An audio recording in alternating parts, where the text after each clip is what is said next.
BNP দেখি। BNP plan নিছে যে তাদের ফেসবুকের পোস্টে তো কেউ যায় না, মাসি মারে ওরা নিজেরা বসে, তো স্পন্সর পড়তে পয়সা খরচ কর, টাকা খরচ কর, তা করবে না তারা। বট রিয়াক্ট, কিন্তু বট বট মানে বুঝেছেন তো, যন্ত্র থেকে ওই যে লাইক শেয়ার দিবে, বুঝেছেন, কমেন্ট করবে, তো বট দিয়ে রিয়াক্ট দেন। দেখেন সব ভিয়েতনামের আইডি, দেখেছেন?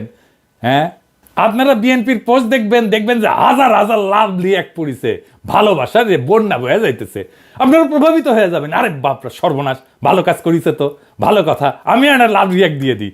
মানুষের সাথে এরকম প্রতারণা করতে পারে কেউ? আওয়ামী লীগ এরকম প্রতারণা করে নাই জনগণের সাথে, বিএনপি যেটা করছে, দেখেছেন?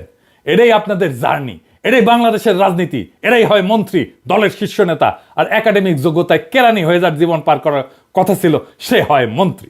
যার উপার্জনের ধান্দাই হইতেছে কিভাবে অন্যরে ঠকাবে, আরেকজনকে অতিরিক্ত সুবিধা দেবে, অন্যরে বঞ্চনা করবে বা ভয় দেখায় উপার্জন করবে।